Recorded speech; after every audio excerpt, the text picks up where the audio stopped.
Big news as we start off the show. Big Ten back, as we basically ended the show with yesterday. Pac-12 maybe about to be back. Mountain West maybe about to be back. Everybody playing college football, and a big reason why the President of the United States and the White House all got behind the idea a month ago that college football needed to happen. They have been working zealously behind the scenes along with a lot of other people in those conferences to try to put everything in order so that all college football can be played. Well, at 8 a.m. Eastern, at 5 a.m. Pacific, final hour of the program, President of the United States is going to join us here live on the radio program on Outkick. So we got a loaded show for you. That is what you can look forward to if you are just starting off your morning. We will be talking with the president about the return of the Big Ten and maybe the return of the Pac-12 and the return of the Mountain West. Everybody now scrambling to get in line to be able to challenge the ACC, the SEC, and the Big 12 for a national championship. Now, this is big news. The Corona Bros are curled up in the fetal position, whimpering right now, because it's possible that the only sport they are going to be able to cancel in basically the entirety of America is the MAC. And I feel bad for the MAC out there because they never should have canceled either, but it's legitimately possible that in major college football, the only conference in the country that is going to end up not playing is the MAC. And that is, for the Corona Bros, a huge loss. And you saw them, by the way, losing their minds on social media yesterday when the Big Ten announced that they were going to come back. And it's really amazing how crazy some of these people are. Christine Brennan at USA Today said this was the darkest day in the history of the Big Ten Conference.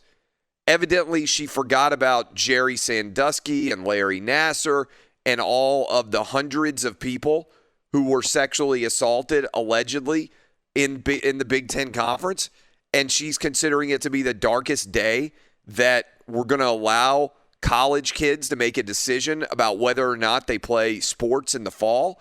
It's crazy. It's absolute insanity, but let me bring in the crew.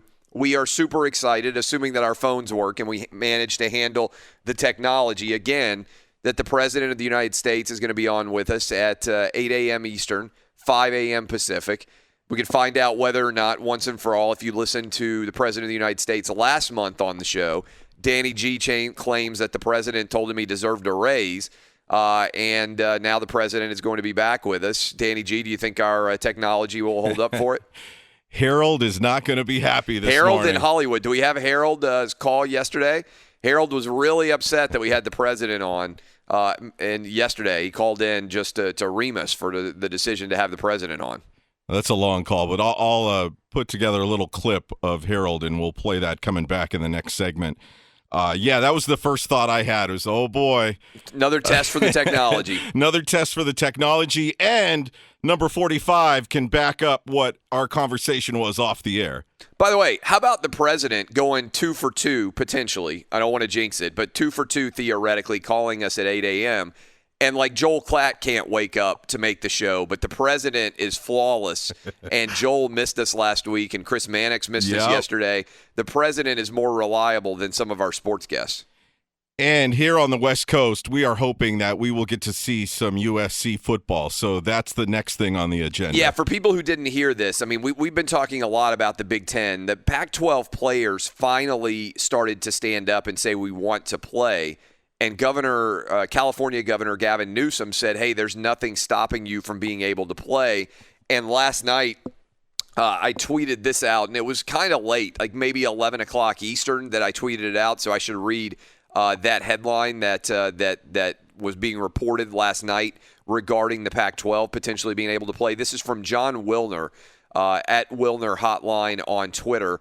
Breaking: USC and UCLA athletic directors join forces, get approval needed from LA County to begin practicing once Pac-12 signs off on return to play.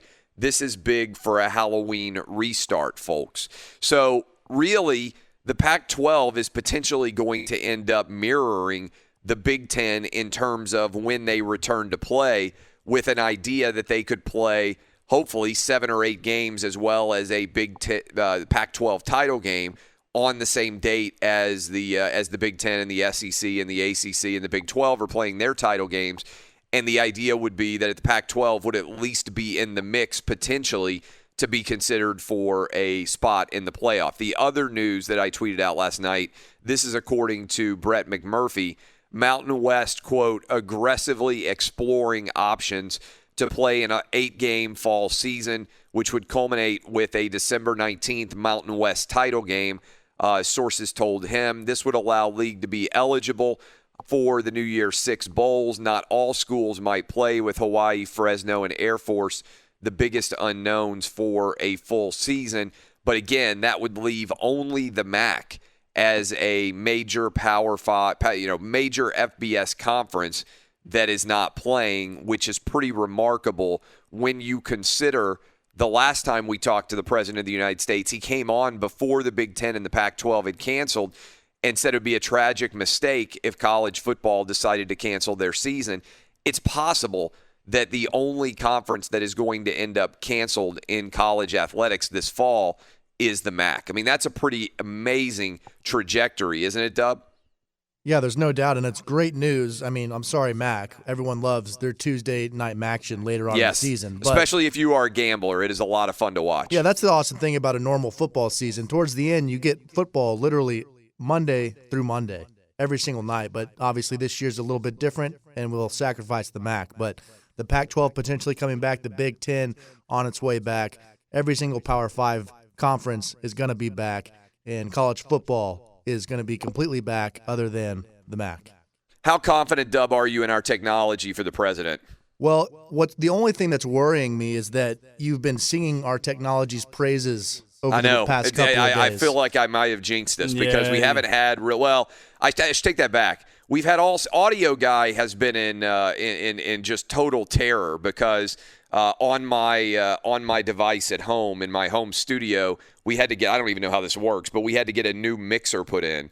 And now the audio is flawless again, but we had a lot of buzzing in the background and stuff like that for a couple of days at the end of last week and on Monday of this week. So that is actually one flaw that we did have that I think we've got fixed. But yeah, it's a little bit nerve-wracking. Yeah, absolutely. And in terms of the new mixer, you maybe sound a little too clean for most listeners. People are of like, the show. this doesn't sound like the show. It's way too flawless. It sounds great. Yeah, so good for the new mixer. It's doing its job. Let's just hope the phones do their part today because it is a big day indeed. Do you believe that the president said last time that Danny G needed a raise? I do believe. I mean, Danny G told me and Roberto and Eddie about this. You know, I feel like Danny G wouldn't lie to his crew like that. I mean, we're going to ask the president today, so we're going to know once and for all if that was really the case. Yeah, there's no doubt. What about you, Eddie? Do you have faith? Well, first of all, you're a big college football fan. So how wild is how quickly all of this has suddenly pivoted in the opposite direction? The Big Ten announces yesterday morning, basically right after we went off the air, officially that they're coming back. I told you, if you listened to this program, that was going to happen for probably 10 days or so before it was officially announced, but it's awesome news. We've been fighting hard for the Big Ten to return, but boom, the Big Ten announces yesterday morning they're coming back. The Pac-12 basically by the end of the day yesterday was fighting hard to suddenly come back, and now the Mountain West too. It's kind of amazing to see.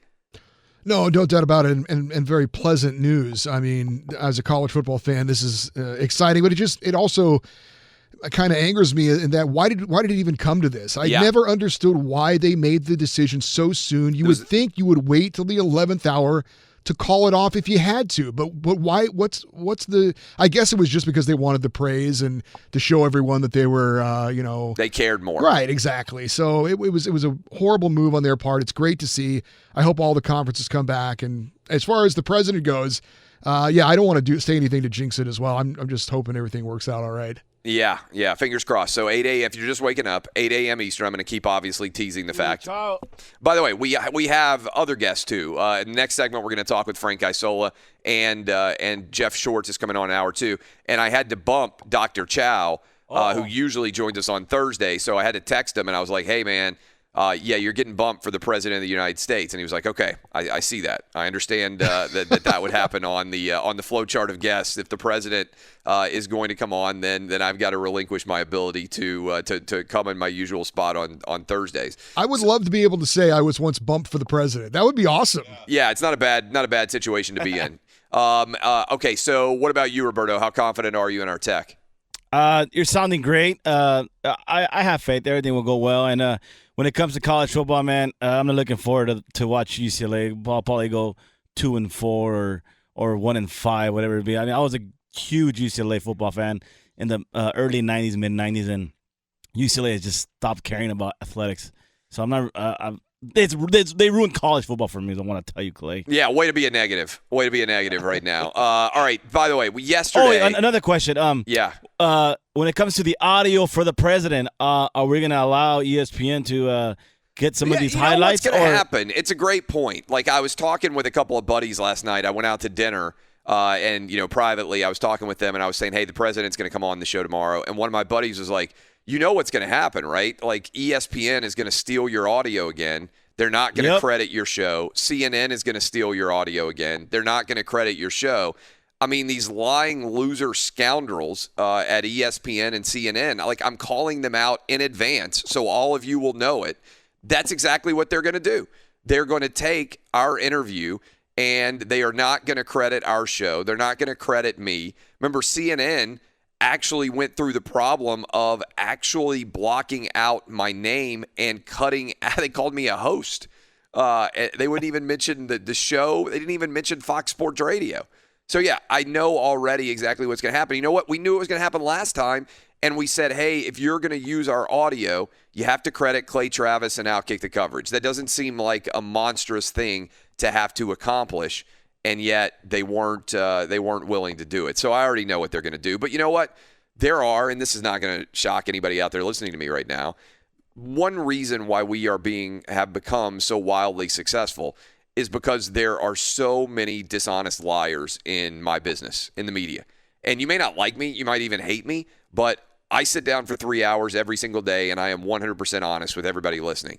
And I think you guys appreciate that. And it also exposes, when you compare this show to other shows, how much artificial dishonesty there is actually out there in the media. So yes, we're gonna have that exploited. By the way, Danny G, did you put together a mix so we could, if you missed the end of the show yesterday, we were talking about the best way possible to have the most inclusive pregame in the NFL imaginable, so that we could unite all the races, so that we could unite everyone in a song. If you haven't been paying attention, they played "Lift Every Voice and Sing Now," which is the Black national anthem, according to some people, as well as the United States national anthem. And by the way, let me say this: NBA ratings, by the way, for the Eastern Conference Finals may well have hit an all-time low with the Celtics and the Heat. People are tuning out on the NBA like has never happened in any of our lives over this ridiculous woke business